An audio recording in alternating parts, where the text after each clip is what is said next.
Thomas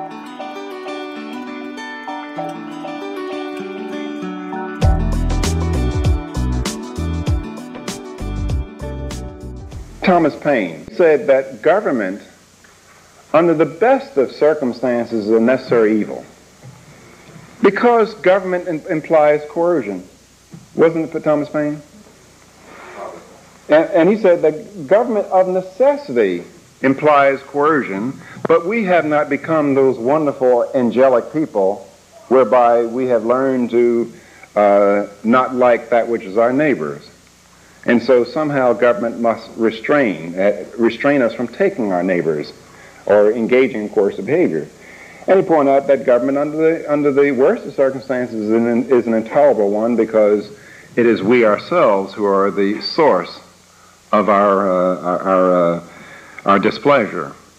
Now, so what I'm saying is that I think that I cannot conceive of a state where we don't need the coercive power of government. That is, the coercive power to coerce individuals into not coercing their neighbors. Okay?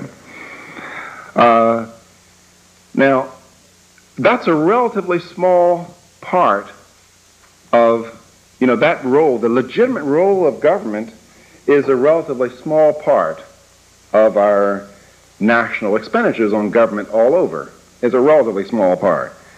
Now, the IRS has become oppressive as we take off into these grander ideas.